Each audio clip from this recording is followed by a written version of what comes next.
بسم الله الرحمن الرحيم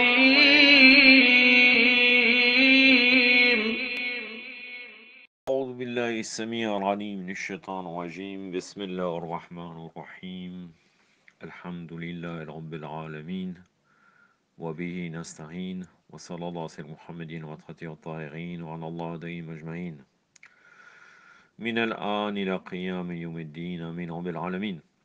Tafsir du Coran, la suite de Surat al-Fatiha, toujours le premier verset, la deuxième partie. Le premier verset qui dit Bismillah ar-Rahman ar-Rahim, c'est-à-dire par la grâce d'Allah, le tout miséricordieux, le très miséricordieux. Je vais traiter de 3 sujets concernant cette sourate aujourd'hui, et ça sera terminé pour ce verset. Le premier point, Bismillah ar-Rahman ar-Rahim fait-elle partie intégrante de chaque sourate? Il n'y a pas de divergence entre les savants et les érudits musulmans sur le fait que le Bismillah forme une partie intégrante de la sourate Al-Hamd, ainsi que du reste de chaque sourate du Saint-Coran, excepté la sourate Tawbah. Donc là, il n'y a pas de divergence, et ça concerne bien entendu les savants chiites. Maintenant, je ne sais pas pourquoi, peut-être par respect pour respecter les mukhalifines, et peut-être pour une raison bien précise que j'ignore, dans la numérotation du Saint-Coran, on compte seulement Bismillah ar-Rahman ar-Rahim, qui compte comme un verset, seulement pour Surat al-Fatiha. Sinon, on commence la numérotation après le Bismillah ar-Rahman ar-Rahim de chaque sourate.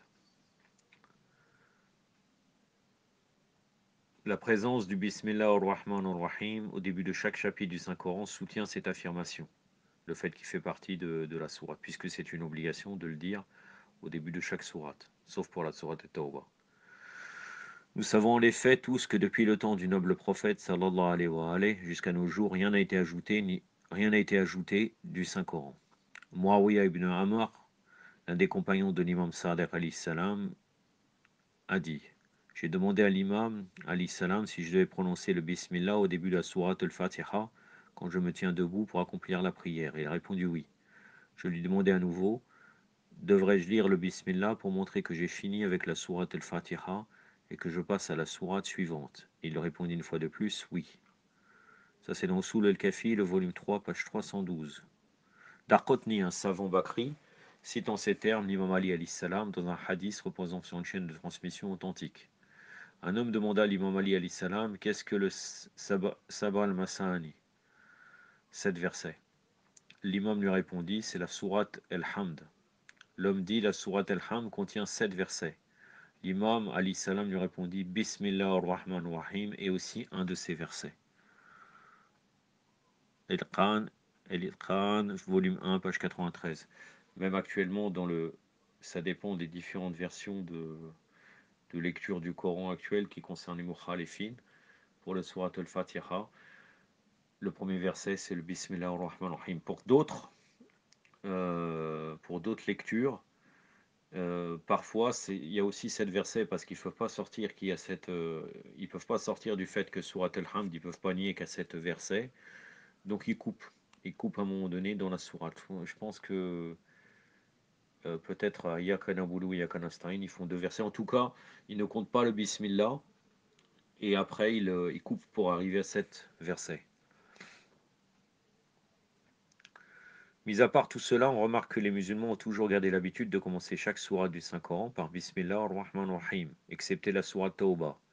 Et des traditions rapportées par diverses chaînes montrent que le noble prophète sallallahu alayhi wa sallam tobait aussi la lecture du Saint-Coran par Bismillah.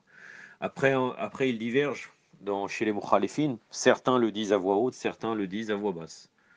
Mais en règle générale, on l'entendait. Moi, je me rappelle, c'est ça qui est étonnant, c'est qu'actuellement, si on écoute, surtout dans le Tarawih, l'innovation des mukhalifines, avant même Soudaïsi, dans les anciens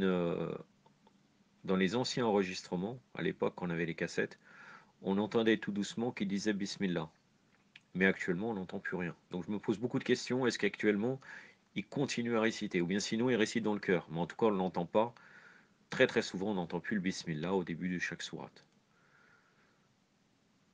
Je parle de récitation en direct dans Tarawih, par exemple. Il est rapporté dans une narration qu'on a interrogé Amir Al-Mu'minin alayhi salam. La phrase sacrée Bismillah ar-Rahman ar-Rahim forme une partie de la Fatihat al-Kitab. L'imam alayhi salam répondit oui. Le noble prophète avait l'habitude de la prononcer. Il la considérait comme un verset de Fatihat al-Kitab et disait Fatihat al-Kitab est la même chose que Sabra Masani, les 7 versets. El Atiyab el-Bayan, volume 1, page 93. Le deuxième sujet que je voulais traiter avec vous, c'est sur Allah. Allah, le plus complet nom d'Allah. Dans la phrase Bismillah, le premier nom sur lequel nous tombons est Ism. Le lexicologue arabe estime que la racine de ce vocable est Somo, qui signifie hauteur, élévation. On désigne chaque nom par Ism, dans ce sens qu'une fois son sujet dévoilé, il sort du cadre énigmatique vers une reconnaissance, une affirmation et une élévation. Après Ism, nous rencontrons le mot Allah, le plus complet nom d'Allah. En effet, lorsque nous épluchons tous les noms divins d'Allah dans le Saint-Coran et les autres sources islamiques, nous constatons que chacun reflète une particularité attributive de l'essence d'Allah. Seul Allah est une référence à tous les attributs et perfections divines, un nom glorieux et beau. C'est pour cette raison qu'on considère généralement les autres noms d'Allah comme des attributs substantifs du nom Allah. Par exemple, Rafour, très indulgent, et Rahim, tout miséricordieux, qui traduisent la disposition à pardonner et la clémence apparaissent accompagnés du nom Allah. Par exemple, dans le verset Allah est très indulgent, miséricordieux. Surat al-Baqarah, le verset 226.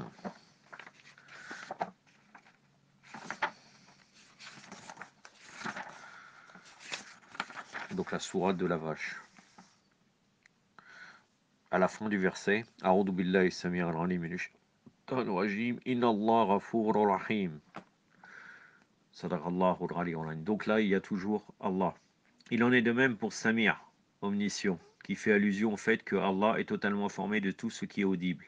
Et Alim, le plus savant, fait allusion au fait que Allah sait tout. Donc là, ils ne sont pas indépendants. Regardez dans le verset, Allah est omniscient, il est très savant. Donc là, c'est la sourate, toujours la même sourate, le verset suivant, le verset 227. Ba'da a'udhu billahi samir al-alim minash shaitanir rajim. Fa inna Allahu samirul alim. Sadaqallahu al-ali. Toujours relié à Allah.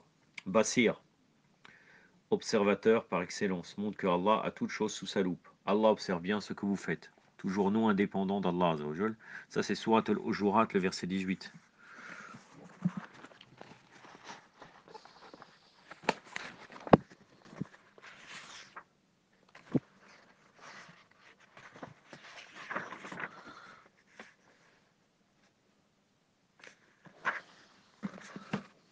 Donc la sourate des appartements privés, appelée aussi la sourate el-Akhlaq, parce qu'il y a énormément de choses qui concernent l'Akhlaq dans ce verset.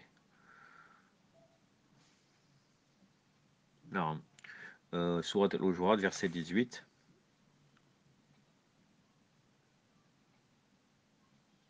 À la fin du verset, A'udhu billahi samir al-alim minash shaitanir rajim. Wallahu basirun bima ta'malun. Sadaqallahu al-ali al-azim. Allah voit vos actes. Ou bien Allah observe bien ce que vous faites. Le thème Razaq, par exemple, aussi un autre exemple, qui subvient parfaitement, signifie que Allah subvient très bien aux besoins de toutes les créatures et son caractère omnipotent. De l'Qawwa montre qu'il est ferme dans ses actions et ses programmes. Et donc là, un verset, on peut argumenter, bien sûr qu'Allah est celui qui subvient, il est omnipotent et inflexible. Encore une fois, non indépendant d'Allah Azzawajal. Donc là, c'est le Surat Dariyat. Donc on dit Dariyat, c'est qui éparpille. Verset 58.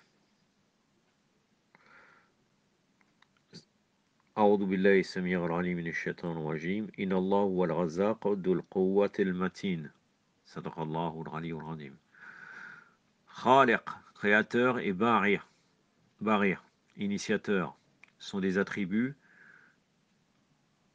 faisant allusion à la créativité et au génie d'Allah. Musawwir, concepteur, signifie que Allah est le parfait concepteur et configurateur de toutes les choses. Allah subhanahu wa ta'ala nous dit dans le Saint-Coran, il est Allah, le créateur, l'initiateur, le configurateur, à lui les meilleurs attributs. Surat al-Ashr, donc la sourate de l'Exode, ou appelée aussi d'une autre manière le rassemblement, le verset 24.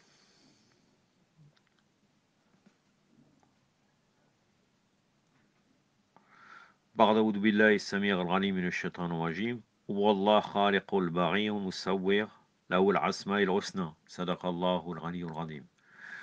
Aussi, dans la sourate Al-Ashr, aussi nous lisons au verset 23, il est Allah, point de nullité que lui, le Maître, le Très Saint, le Pacifique, le Vigilant, le Dominateur, le Tout-Puissant, le Suprême, l'Imposant.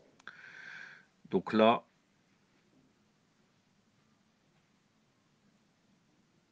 on voit encore une fois que toujours c'est relié à Allah Azza wa Jal. Allah subhanahu wa ta'ala nous dit, بعد أعوذ بالله السميع العليم من الشيطان الرجيم هو الله الذي لا إله إلا هو مالك القدوس السلام المؤمن المهيمن العزيز الجبار متكبر صدق الله العلي العظيم.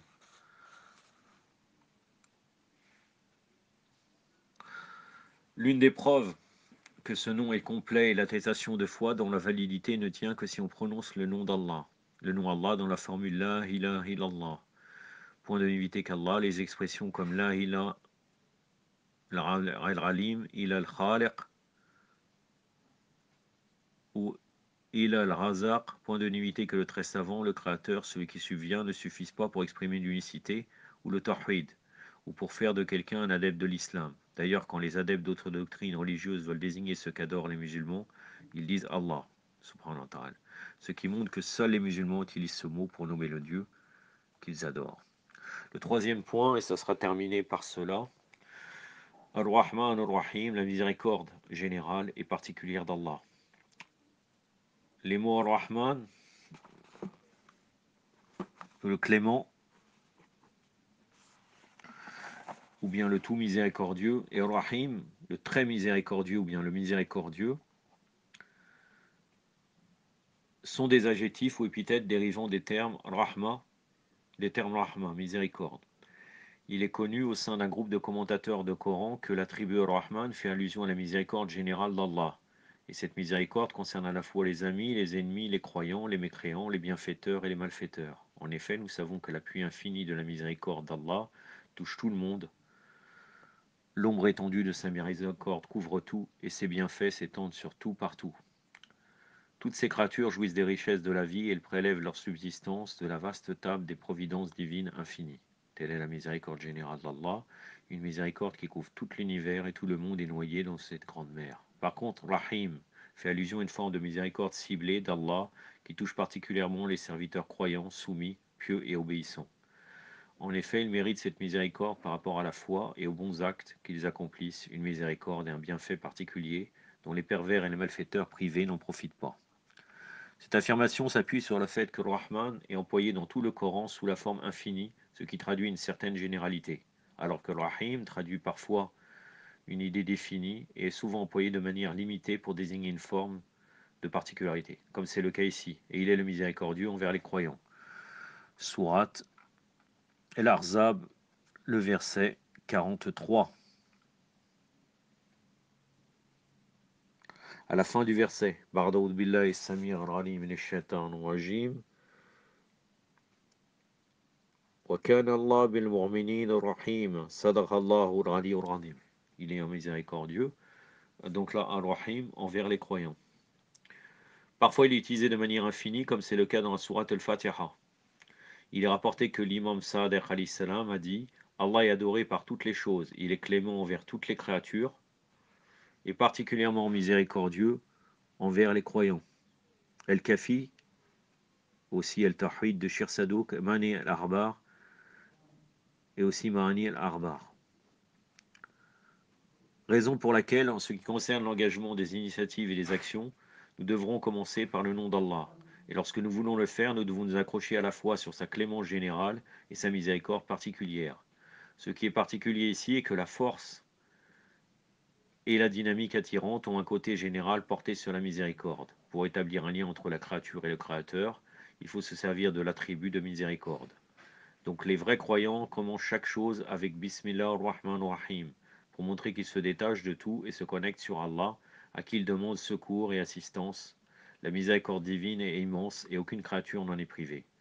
Nous pouvons à partir de Bismillah ar-Rahman ar-Rahim retenir cette leçon essentielle. L'initiative d'Allah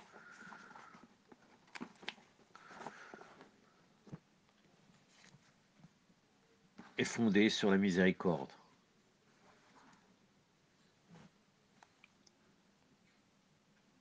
le châtiment revêt un côté particulier jusqu'à ce que les facteurs irréfutables ne puissent être trouvés pour cela. C'est-à-dire le châtiment a un côté exceptionnel qui ne peut se concrétiser que lorsque les arguments irréfutables sont réunis. Nous lisons par exemple dans l'invocation Joshan al-Kabir, au fragment numéro 20, Yaman sabaqat rahmatuhu radabuhu. Ô celui dont la miséricorde préserve sa colère. Ça c'est dans Mafati al-Jinan, dans Joshan al-Kabir, le passage numéro 20.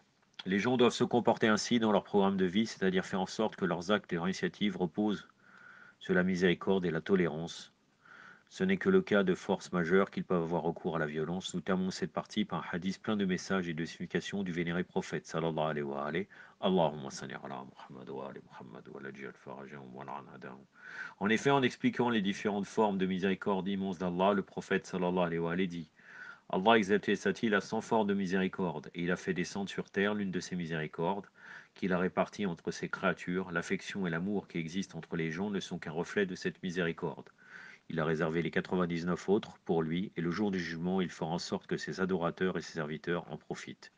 Majma al-Bayan, volume 1, page 21. J'en ai terminé.